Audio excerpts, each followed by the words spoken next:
The new Baseball America Top 100 list is out. Who moved up, who's new to the list, and who dropped down? Let's talk about it.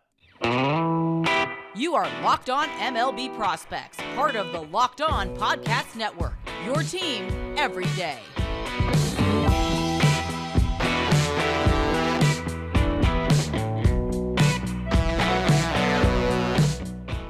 Yes, welcome on in to Locked On MLB Prospects, your home for all things minor league baseball. I'm your host, Lindsey Crosby, freelance baseball writer and podcaster. Thank you for making this your first listen.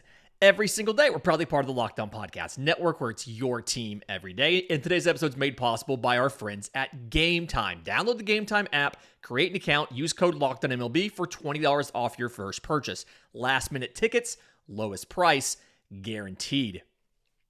So one of the most reputable and oldest websites in the prospect apparatus, as we talk about, is Baseball America.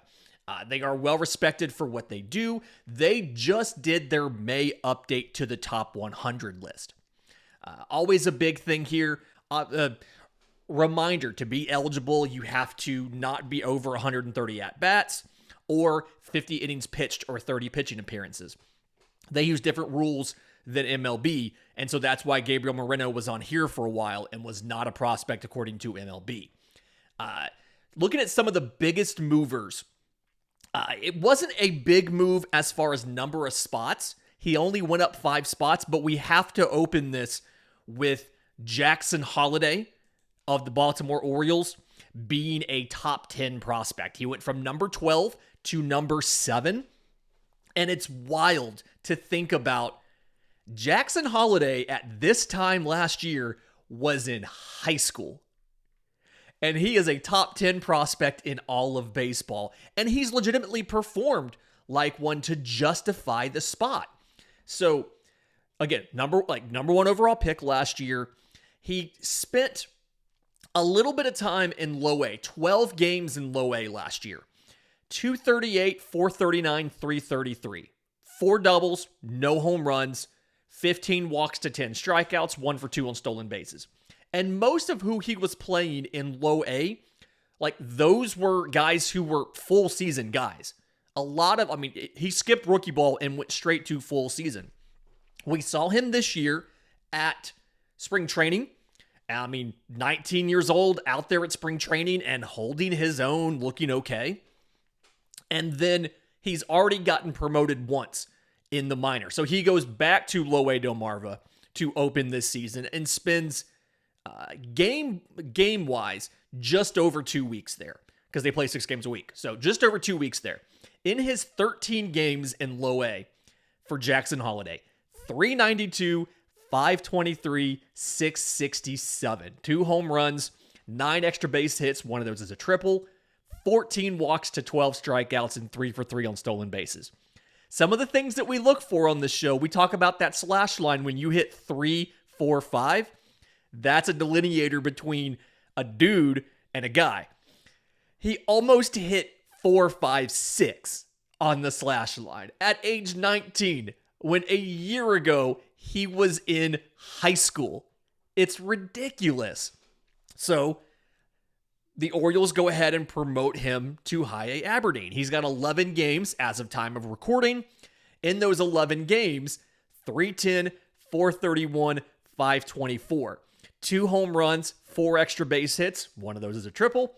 9 walks to 11 strikeouts, and 5 for 6 on stolen bases. So, yes, everything drops down a little bit as far as the batting average, the on base, the slugging, but and for the first time, he has more strikeouts than walks. But he steals a lot more bases. He's hitting just as many home runs. It feels like the difference is in all those gappers, the doubles. Those aren't what's showing up. He went from 6 doubles in Delmarva to 1 double in Aberdeen.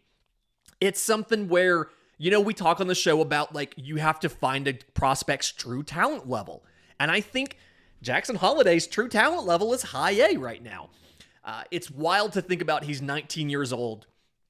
And when this is all said and done, he could potentially have 5+ grades. Because speed, he solidly plus. The arm is plus. The defense at shortstop is plus. He is a true shortstop. He's going to stick at shortstop. The hit tool is a plus hit tool. Very, very good strike zone discipline already. I mean, if you think about it, his dad was an MLB All-Star in Matt Holliday. His uncle Josh is a college head coach at Oklahoma State. So he's been around baseball for a long time. But I like moving him to high A Aberdeen because you have an opportunity for him to see better quality breaking pitches, to see more controlled high velocity. You know, you're not seeing a ton of ridiculous velocity in high school. So let's get him some guys throwing 98, 99, things like that, so he can adjust to it. And as he continues to physically develop, we'll see if the power ends up being plus or just right now where everybody has him at above average. Only above average. It's the only tool that's not plus for Jackson Holliday. Some other guys that moved on this list quite a bit, and the list itself is not free, but I believe the recap story that talks about a lot of this is free. By the way, if you're not paying for Baseball America, go pay for Baseball America. It's a great website, fantastic resource. If you like prospects, you'll definitely enjoy Prospect America. Two of them stood out to me. Shortstop Junior Caminero was tied with Mason Miller of the A's, who we broke down his first start. Right now, he's out with, looks like a flexor strain. But Junior Caminero, shortstop for the Tampa Bay Rays, had tied for the biggest jump. He went 46 spots from 98 to 52. And I just need to, because it's hilarious to me, I need to read you the stat line after 23 games in high A Bowling Green with, I believe, the Hot Rods for Junior Caminero.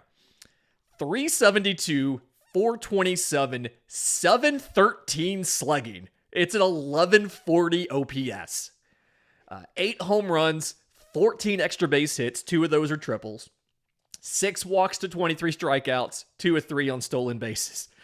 Like we said, I think it was last week's mailbag, Junior Caminero might be a top 25 prospect when the season's over. Top 25, top 50. He's going to be up there. I mean, he's 52 right now. If you just factor in some graduations, which you're definitely going to have, Brett Beatty's on this list. He's going to graduate soon. He was a big jump on here.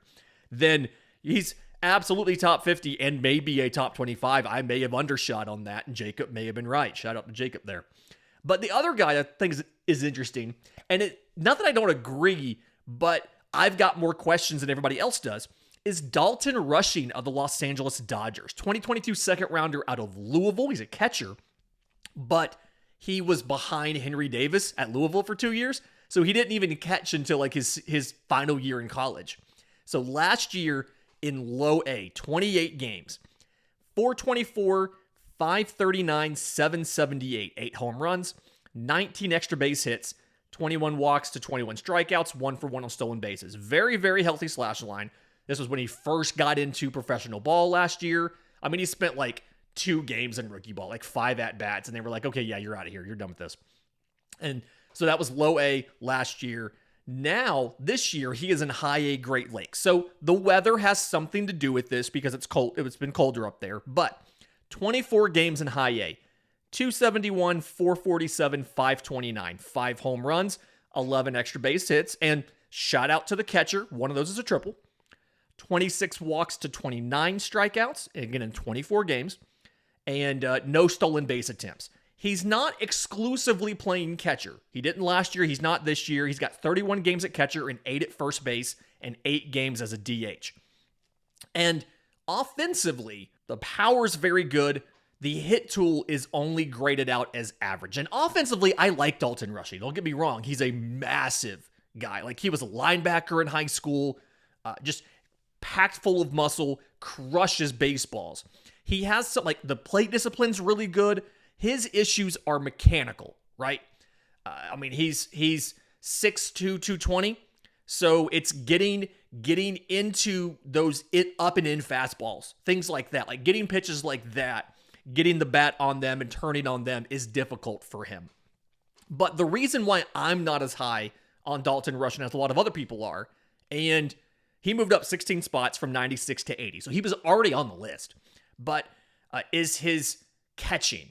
He's very, very raw as a catcher. The arm is plus, but the accuracy isn't really good. The receiving's not good. The blocking's not good. He has a lot of work he has to do. Framing, all of the basics. And so he's in essence having to learn to be a catcher in professional baseball. It's similar to drafting a prep catcher, right? He's having to learn how to be a catcher in the bigs. Now, this is the one system where if you're going to have a guy who has tools, you can absolutely let him learn in the minors and take your time, because you have Will Smith at the big league level, you have Diego Cartaya higher in the system, you have plenty of catching options.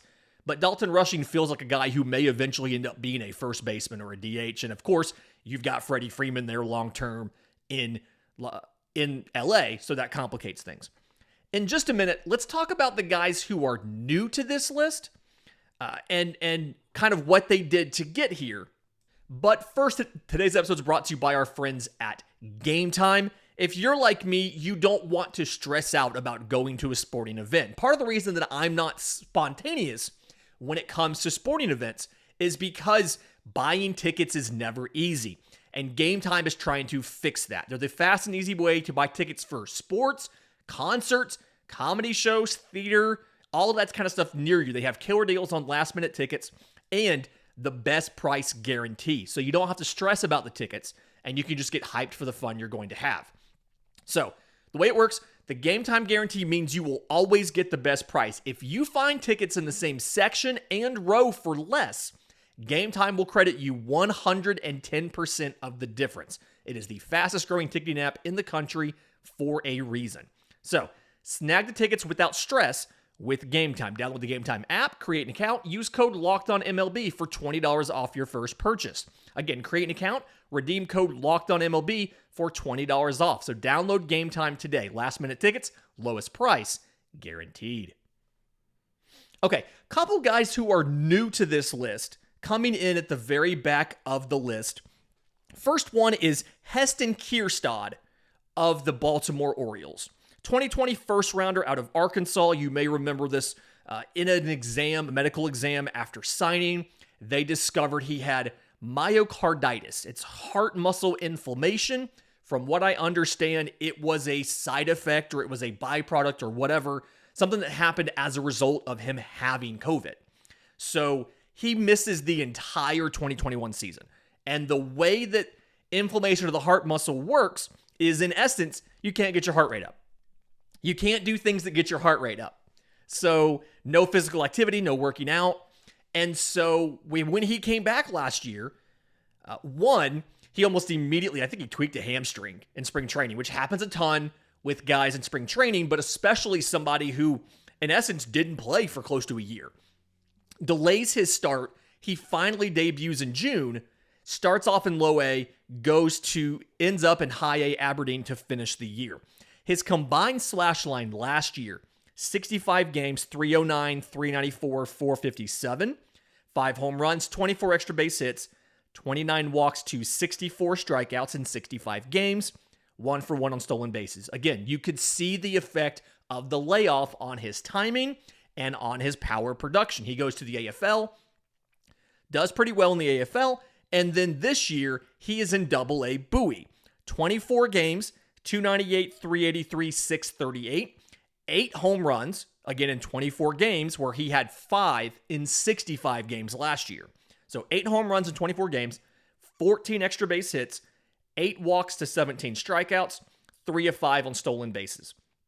I still don't think his speed is above average. It's somewhere between fringe to average, but stealing more bases, feeling more confident. He played a little bit of center field in the Arizona Fall League. I do still think he's a corner outfield guy. The arm is above average, but I think ultimately the range means you're going to keep him in a corner.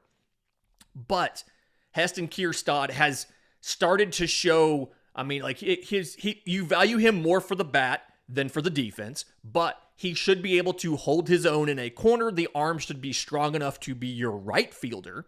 And you're now in a scenario, age 24 in Double-A.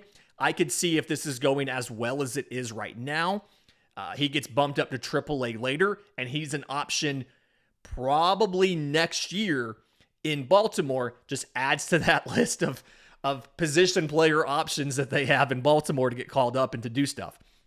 Another guy that was added to the list, shortstop Ronny Mauricio of the Mets, 2017 IFA, and polarizing prospect for a lot of people. Not all of us in the prospect apparatus are believers in Ronny Mauricio. The power is real. We believe in the power. Kid can crush a baseball when he gets one, but the everydayers can say it with me. Your power tool is only as good as your hit tool. So last year, 123 games in AA Binghamton. He spends the whole season there.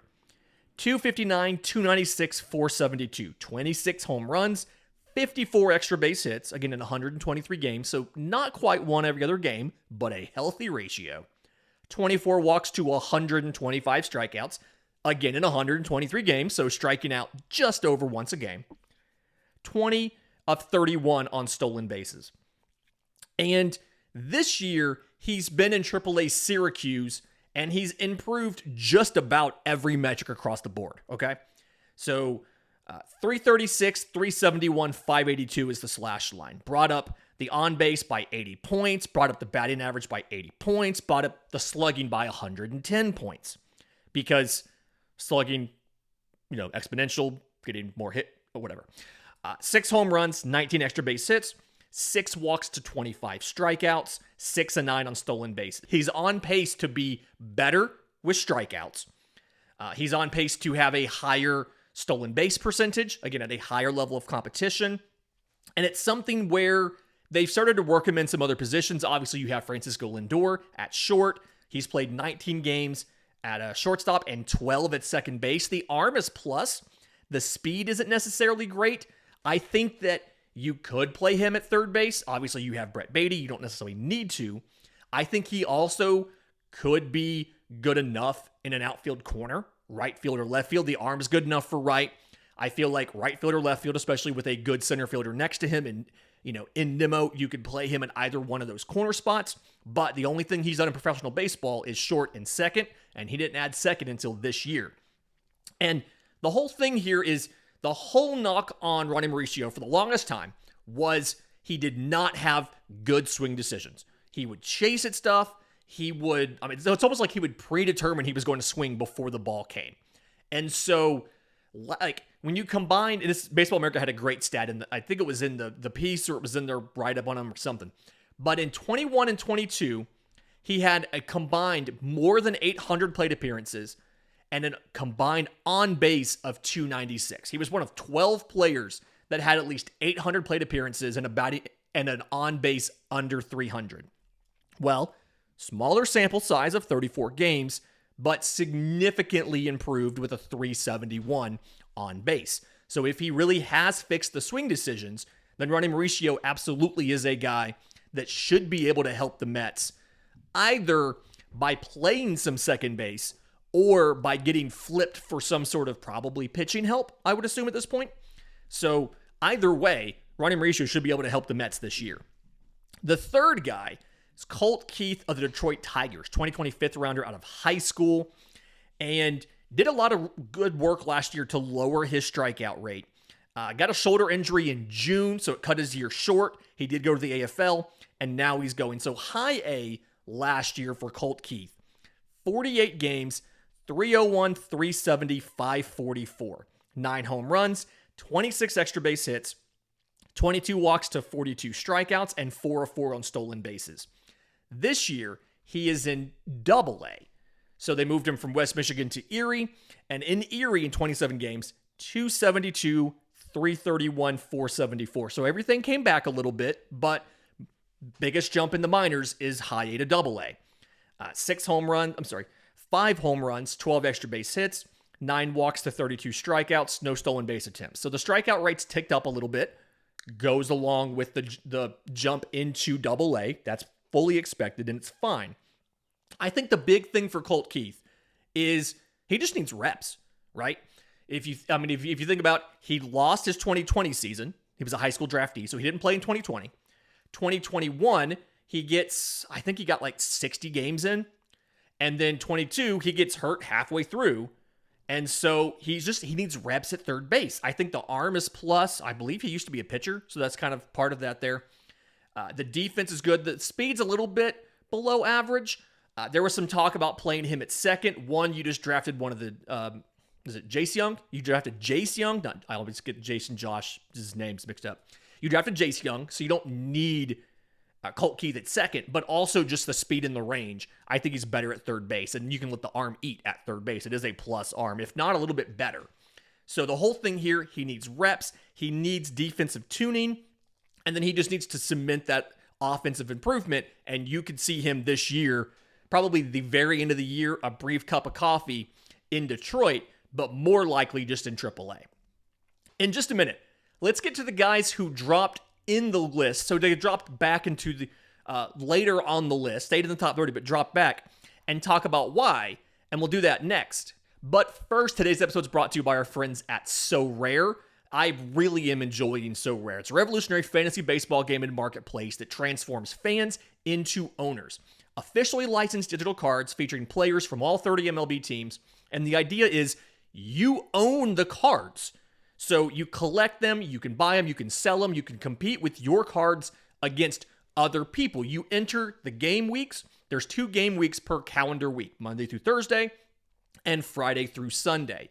You have a 7-person lineup: starting pitcher, relief pitcher, corner infielder, middle infielder, outfielder, extra hitter, and a flex. The flex can be anybody but Shohei Ohtani. He kind of breaks the game. And you get points, positive or negative, based on how your guys do, and you turn around and you're on the leaderboard. The higher on the leaderboard, the better prizes you can get. You can get rare cards, you can get game tickets, you can get merchandise and autographs and fan experiences. There's tons of cool things that you can get. And the best part is, it is completely free to play. I have been playing now for almost the entire season, and I have not spent a single penny. And I now have some rare cards that are worth some actual money. I could turn around and sell them right now if I wanted to. So head to sorare.com/lockedon. That's SORARE.com/lockedon to draft your team of free player cards, set your lineup, and start competing today to win epic rewards. Again, SORARE.com/lockedon to start playing today. Okay, so there's some guys that dropped down this list, and you can kind of group it into a couple different reasons, right? There's guys who dropped due to injury, and the big one here, Daniel Espino, was doing very, very well pitching for the Guardians. He was hurt early in the year last year, like late April. Did not pitch the rest of the year. He just had shoulder surgery that they said is going to keep him out another 12 months. So it's now going to be sometime in 2024 before he's back on a mound. So lack of, how your skills will atrophy while you're not able to throw and all of that, they dropped him from 34 to 87. You hate it for him. I understand. Couple guys that were dropped because of ineffectiveness, and bad news Red Sox. You had 4 guys in this article, and 3 of them were moving down. Matsutake Yoshida went up. Which a lot of people panned that signing, including me, and a lot of us are eating crow, including me. But 3 Red Sox guys went down. And the big ones for me, Miguel Bleis, something where we talked about super toolsy, super raw. And they're absolutely seeing that in his swing decisions and the actual swing. So his issues with strikeouts are not just swing and miss because of chasing something, it's also holes in the swing. So we sometimes lose track of, is a guy striking out because he's swinging at bad pitches or he has a bad swing? Or in this case, it's kind of both. So a lot of work for Miguel Bleis. Ceddane Rafaela has also backed up on that list for the Red Sox. 116 games last year in Double-A. 299, 342, 539, 113 strikeouts in 116 games. Okay. Defensively, he's incredibly fast. He can play center field. He can play a corner. He can play shortstop. Gives you a lot of options. Probably plus in center, probably above average at short. Sounds like a guy the Red Sox might need. We talked in yesterday's show about a better option in David Hamilton that you will see before you see either Rafaela or Marcelo Meyer. But the issue, and the reason they dropped him back in this list, and it was from 64 back to 76, so he lost 12 spots. is he's repeating Double-A, 24 games in right now, 257, 286, 356. So the slash line's worse in all three respects. 27 strikeouts in 24 games. He doesn't walk a ton, and the strikeout rate is about the same.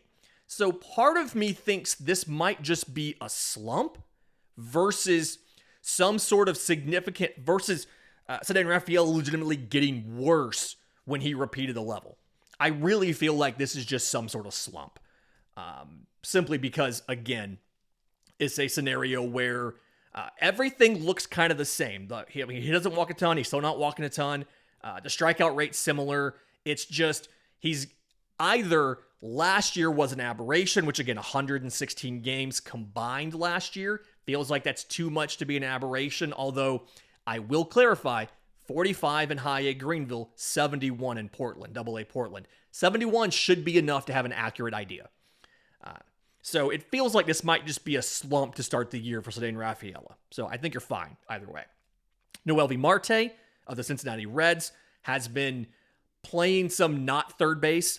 Playing some not shortstop. He's been playing third base, things like that. He's committed 6 errors in 27 games. Offensively, he's struggled as well. So a question, you have so many middle infielders in the system. Matt McClain was just outside the top 100. I think they put out a separate piece about that. Just outside the top 100. He hit for the cycle for Louisville just the other day. And so it's tough for Noelvi Marte. You're going to have to hit because defensively, you're not considered to be a plus guy defensively. You're going to have to make it work with the bat. Everson Pereira of the New York Yankees returned to Double-A, but the strikeout rate is still around 30%. And so he's same thing as Rafaela. Like he's not getting better repeating the level. Again, it is still early enough where this could just be sample size noise. I don't quite know. Drew Jones is actually kind of in both buckets, both ineffectiveness and injury. So you remember he got hurt last year, had the labrum tear. It's like the third straight Diamondbacks first rounder to have a labrum, like a torn shoulder. Weird. But 10 games in A-ball, 175, 283, 200, 14 strikeouts in 10 games, and then got a quad injury, and he's out.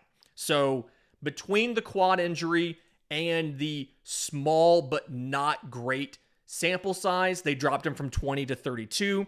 In retrospect, 20 may have been a little high to begin with. That's kind of been my assertion on this, but it's fine. The one to be worried about to me is Elijah Green, the outfielder for the Nationals. He went from 53 to 86.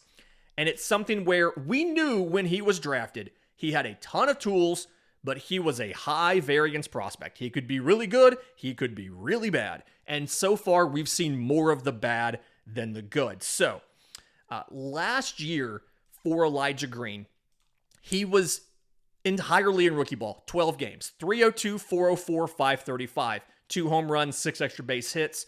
You're like, okay, that's a great slash line. It's a 3.45, right? He struck out 40% of the time. He had 21 strikeouts in 12 games. This year, he is in low A in Fredericksburg. He has 23 games there, 239, 340, 352 with 46 home runs. He's also struck out 46 times. I'm sorry, he doesn't have 46. He has 2 home runs and 46 strikeouts. He struck out 46 times in 23 games. His strikeout rate is 45%. And a lot of it, there's 2 reasons for it. One is he cannot hit lefties. 118 batting average against lefties. He is 2 for 22 with 5 walks and 8 strikeouts against lefties. But then the other and the more concerning one is it's swing and miss in the zone. It's not like it's chase or he's just getting beat by good pitches. It's swing and miss at pitches in the strike zone. He's not fouling them off. He's just not hitting them. And so I understand why they dropped him down. Again, we knew this was a possibility. We knew he was going to have swing and miss in the game. I don't quite think we knew it was going to be this much. So we really have to see some improvement this year for Elijah Green. And I'll remind you, he's 19 years old. You've got plenty of time for this, but just we have to work on that. One more show coming up this week, and then a mailbag. Reminder, if you have questions for the show, I'm on Twitter at Crosby Baseball. Show's on Twitter at Locked On Farm. You can email us, lockedonmlbprospects@gmail.com, or Drop your questions in the Locked On MLB Prospects Discord. Links in the episode description, links in the show notes. Until tomorrow's show, remember, it's always a great time to pay a minor leaguer.